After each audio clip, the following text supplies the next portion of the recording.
Okay, welcome to 12.6, the surface area of spheres. We have some pictures of some spheres here. This one looks like a little gazebo. You could go out here, sit out here, do your math homework. Yay! A puzzle. How would you like to put that together? Fashion, trendy people here. You can use spheres in the design of your shoes. All right. Net options. The day in class we cut out nets. I know not everybody had to do a sphere, but a couple of you were fortunate enough. We did pick this one right here. A couple years ago, or last year actually, I had kids try this one out, and we kind of nixed this option. It's actually called a buckyball, and if you fold it up, it looks like this. The problem with this is if you were to draw this when you have to make your city later, this big project, you're probably not going to draw out all these hexagons and all these pentagons. Okay, and there's a certain order. It would be a very, very, very challenging net to make. If you are like just dying to do that, then let me know. Talk to me first. But I think we'll just stick with this for our net. All right, some vocabulary. The radius of a sphere. So here's a sphere. It's three-dimensional. The radius goes from the center way out to the edge. A chord would go like from here maybe to here on the inside. That would be considered to be a chord. A diameter has to go through the center of the circle, so it would be like this. All right, that would be considered a diameter. And once again, I do want to kind of state, we often get stuck like, oh, our radius has to be right here. Remember, this is a radius from here to here. This is a radius from here to here. All right, and I'll show you that with a three-dimensional object as well. All right, so you have lots of options for the radius.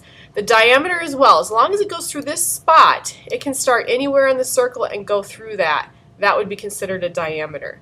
Tangent. Oh, I hope that we have not forgotten what it means to be a tangent. If you're looking at a tangent, we could have a line that goes, we'll see how I do drawing this line here. There we go. There's a tangent. It just touches the sphere in one spot. The great circle would be if I were to cut this in half and like dip it in ink and then put that circle down. That would be the great circle, and I'll show you that again. And then I'll also show you a hemisphere. So let's go on to this as we develop our formula. Let me show you a picture of my, oh yeah. Okay, so here I have, whoa, Play-Doh, yay! And of course this is a sphere, three-dimensional. And I've cut this one in half. Woohoo, oohoo, oohoo. And so this part right here, and if, like I said, if I were to stamp it and put it down, I'm just going to trace this actually. This part right here is your great circle. Oh, you can't see it. Let me try that. Here, I'm just going to trace what I've got. This is called a great circle. Okay. All right, a hemisphere is basically half of your sphere. So if I take this and just poof, there's a hemisphere. Here's the other hemisphere. If you take these together, now you have a sphere. Hemisphere, hemisphere, sphere. Okay. Your radius can go from here all the way to the side. Okay, but it can also go from here and it can go through. I don't really want to poke my pencil through here, but that's the idea. You could take this and poke all the way through to here. That's also considered a radius because it goes from the center to the side of your sphere. Okay, diameter could be from here, but don't think it has to be like here. It could be like if I were to poke this pencil through, I could poke it through here. So that's what I should do. Wouldn't that be awesome? And then it comes out over here. Okay, that would be, as long as it goes through the center, it would be considered a diameter. Okay, let's get to the formula though. What I did is I took the great circle like this and I copied it and cut it out on another sheet of paper. So like here I have pi r squared. Oh, I cut out another one in green. Pi r squared, pi r squared. And then I have another one over here in red even. Okay, and then what I did is I cut these up into little tiny pieces like this. And I could have gone, once again you can't really see, into little tiny pieces like this. And what I did is I have another circle here, and I just followed along, and I put all those pieces on. So I have a pi r squared in green, And notice I didn't, I could spend hours trying to get this perfect, but I did not. And then I have a pi r squared, because that's the formula for the area of a circle, the great circle of this particular sphere. And then I have another one in red, and I have another one in yellow. And I actually had one piece left over, but if you note, if I'd have taken more time, I probably could have filled in spots like this. So I figure all these pieces that I've left that are showing somehow turn out to be what's left over of this piece.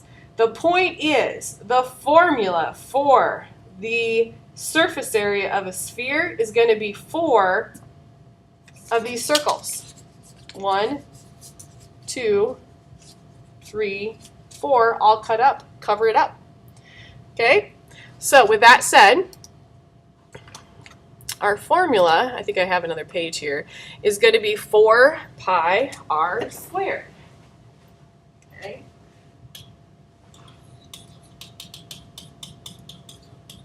Also, I do want to point out, there is no such thing as a lateral area of a sphere. You don't have lateral faces or edges or anything like that. You don't have a base. It's just the surface area. So kind of keep that in mind. Hemisphere. Oh, let's go back and look at our hemisphere. How does this work again?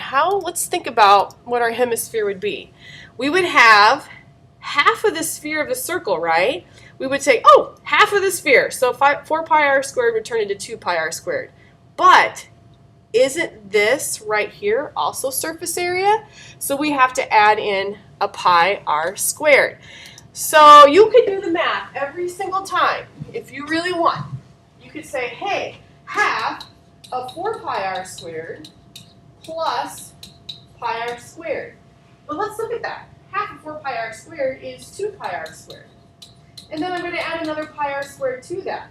Well, that's like terms. So really, the formula for the surface area of a hemisphere, I should say surface area of a hemisphere, is equal to 3 pi r squared, which is weird because you think, hey, isn't that just 4 pi r squared and 3 pi r squared? Yeah, that's what it is. Okay. All right, we'll go through some examples here, so watch on the next video for those.